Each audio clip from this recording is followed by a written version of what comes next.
Hello tout le monde, on se retrouve pour une nouvelle story achat. Ça fait un moment que je vous en avais pas fait, tout simplement parce qu'on était absent. On est parti quelques jours dans la famille de mon copain. D'ailleurs, j'aurai pas mal de stories réception de service presse à vous faire. J'ai beaucoup de choses à vous présenter. Mais aujourd'hui, on va parler achat. On a fait 2 jours à Bordeaux et forcément le tour des Easy Cash, Game Cash et j'en passe. Tous les magasins d'occasion où on a l'habitude de faire un tour dès qu'on passe quelque part. J'ai trouvé pas mal de choses pour ma part, des mangas d'occasion et une nouvelle console qui rejoint ma collection. Et mon copain, juste un petit jeu, je vais vous présenter ça de suite. On commence chez Soleil Manga avec les tomes 11 à 15 de Black Prince and White Prince. Je complète petit à petit cette série, j'avais beaucoup aimé les quelques premiers tomes, donc je me suis dit autant je prends la suite, j'en ai d'autres dans ma pile à lire, il me semble que j'avais lu les 3-4 premiers tomes et j'ai le reste donc qui m'attend sagement dans ma pile à lire d'achat. Pour information, c'était 4,50€ le tome et donc je suis contente, c'est les prix d'occasion, hein, comme on l'a déjà dit plusieurs fois, ça a pas mal augmenté, mais dans le fond ça me permet de compléter ce titre, ils sont en très bon état et je suis contente de mon achat.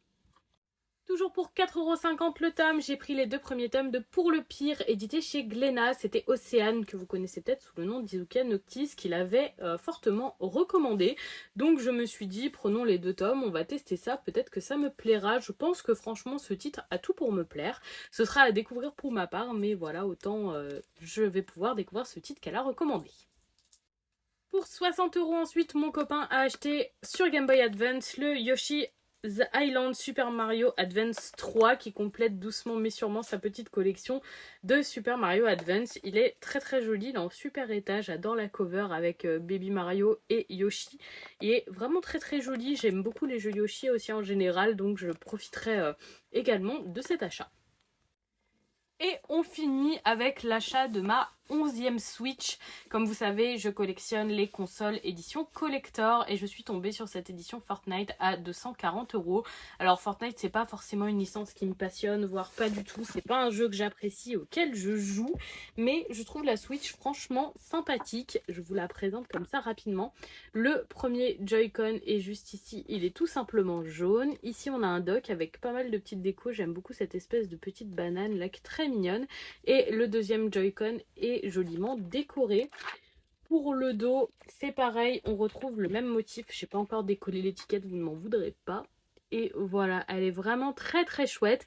Elle vient compléter ma collection de Switch. Je suis contente. En plus, j'ai trouvé le prix plus que raisonnable. Ça faisait plusieurs fois que je la croisais à des prix bien plus élevés.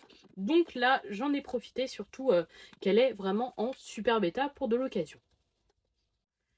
Et donc voilà pour les quelques achats qu'on a pu effectuer à Bordeaux. Trop contente de rentrer ma 11e Switch dans ma collection. Je continue petit à petit à compléter celle que je n'avais pas pris neuve parce qu'elle ne m'emballait pas particulièrement ou que la licence ne m'emballait pas particulièrement. En tout cas trop contente, il faudra que je trouve les Joy-Con Fortnite qui sont pas les mêmes que ceux de cette console qui étaient sortis séparément, qui sont aussi très très chouettes et quelques petits achats autres qui viennent compléter tout ça. Franchement très très contente. Dites-moi si vous avez cette Switch. Ou si vous tout simplement vous la connaissiez parce que j'ai pas l'impression qu'elle est tant fait parler d'elle que ça, contrairement à certaines éditions comme la Zelda ou la Splatoon. Et dites-moi si vous avez lu Pour le pire et ce que vous en avez pensé, je suis curieuse. Je vous souhaite une bonne soirée et je vous fais des bisous tout le monde.